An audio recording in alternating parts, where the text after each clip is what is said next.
Hey guys, I'm getting a lot of the same questions on arrays. So I figured I'd make this video just kind of an FAQ, frequently asked questions. So most of y'all have figured out what an array is. It's just a list. And so we use those lists to save us a lot of work. Okay, one variable that holds a lot of information makes it really easy to analyze and look at that data. So here's my skeleton. I've got my basic set up. I did include my import statement for two reasons. One, because random, and then second, because there are a few methods inside of the array library inside utility that we'll use over the course of this unit. So far, the only one we've talked about is to help us print the toString, but I'm going to try to answer a lot of the questions that I've got, and I've got them written down here. And see what's going on. So first thing we need to do is we need an array, okay?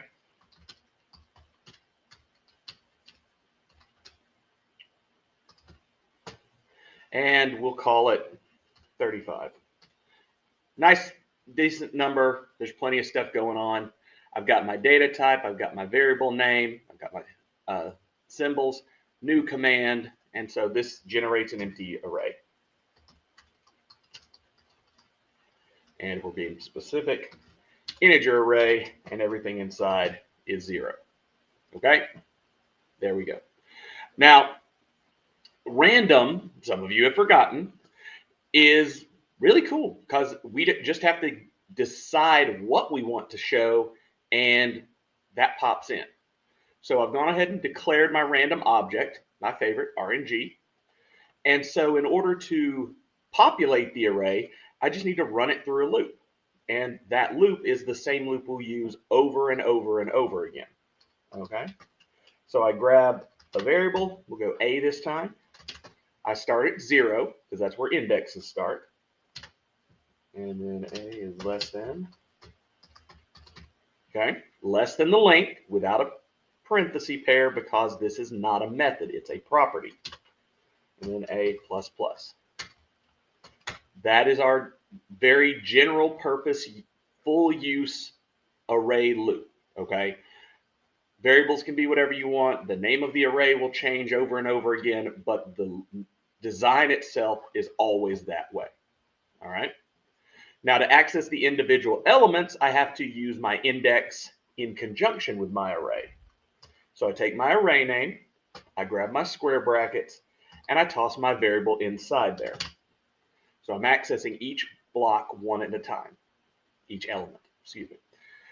Now I need to randomly generate the values. What values do I want? Well, that's kind of up to us, okay? For those that have forgotten, so in here,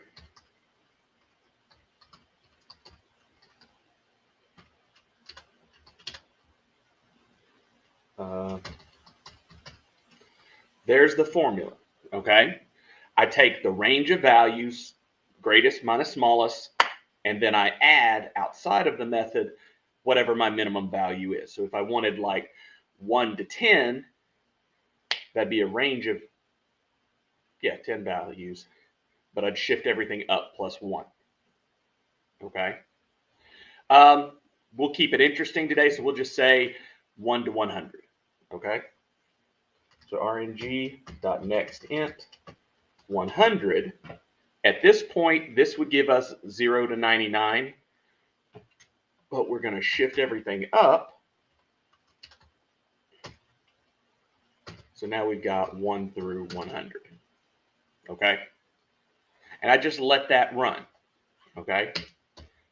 Very minimal amount of code, one line technically inside a loop, and that will populate the array with random values, okay?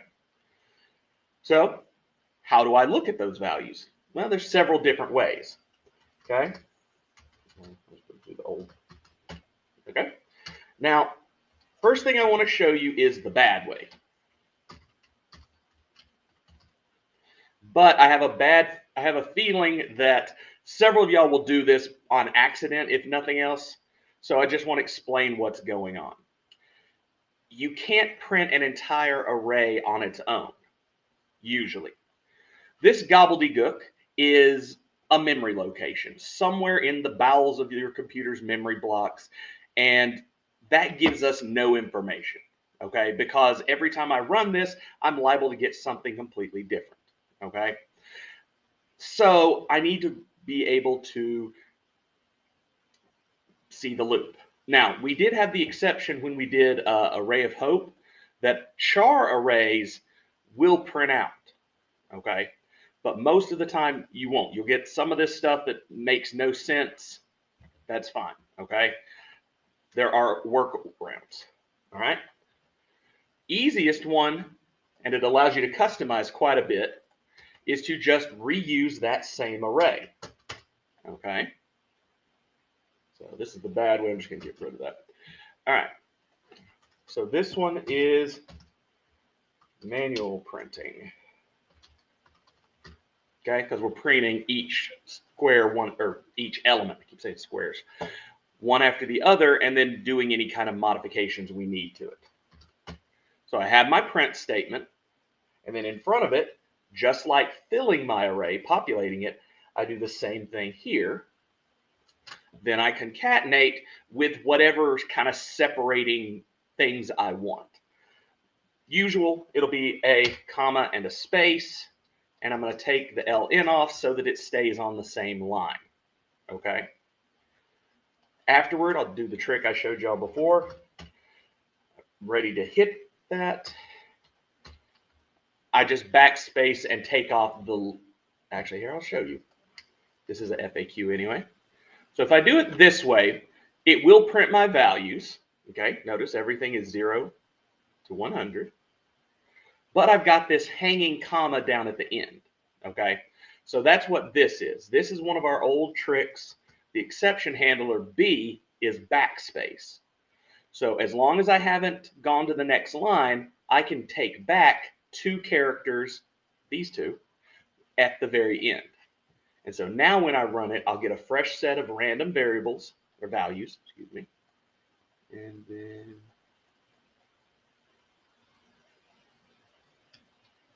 can I not zoom over this time? Oh, that's it, 6. I thought I was cutting off a 60. So 6 is my last value. And as you can see, there is no comma, okay? So we're good there. All right. Now, the reason why we need to know about manual printing is because not everything is by commas and spaces. Sometimes they may just want a space, in which case I don't have to backspace anything because spaces are invisible for the most part. Okay, see, this one goes all the way to 11. Sometimes they might want a space and a vertical line on either side. Okay, sometimes they want hyphens. Okay, they can ask us to do anything we want or anything they want, and we have to accommodate them, whatever the case may be. So manual's very useful just because it lets us customize how the output is there. Weird one that threw me years ago was just separated by slashes. Why would you do that? I don't know, but that's what the problem asked for. Okay. Now, again, that's manual. Manual is just fine. There's not a thing wrong with it. I'll put these back just so we're good. Okay. Now, the last one is the toString method. Okay. As we mentioned, toString is a very popular name for methods. It does lots of different things because it exists in lots of different libraries. So in the arrays library, what this does is this prints out a formatted array for us in one line of code. We don't have to use a loop. We just need a print statement. So we do the arrays library dot toString, and then inside the parentheses, I put the name of my array. Okay. And this one will print out something very similar to what you see above, only it will also have the square brackets designating that this is in fact an array. Okay. Why do we not just do this all the time? Well, again, sometimes they want the output in a specific format.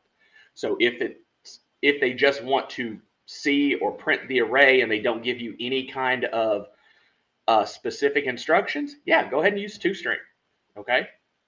But if they tell you they want it printed out separated by something specific, only spaces, a slash, a vertical bar, a comma, a hyphen, a semicolon, you have to be able to do the manual version so that you can meet the requirements. Okay. Okay. Last thing is the accumulator. All right. Now this is a property, or not. This is a topic we talked about back when we did loops, and y'all got very good at those. Okay. Arrays are the same thing. It's just we're not counting just an index anymore. We're counting whatever's stored in those indexes. So instead of counting the values from 1 to 10, I'm counting the values in index 0 to 9. Okay? So I've already built the array. So let's find the total. Sum's a nice one to get y'all started. This is my accumulator variable. Okay? And that's the only thing new we add. Okay? I go back up here, steal the for loop that we've used several times already. And this time, instead of printing or doing anything else like that, I just add. So sum is now equal to, wherever we are in R, one after the other. Okay? And the last thing is I need to let everybody know. So the sum of the array is sum. All right? So that's going to take the array that's randomly generated that will be printed out so we can check it. And in fact, I'm going to take that back down. So let's knock this down to 10 just so we can do a quick add, and we'll go 20 elements. Just a little easier to add just to speculate. All right.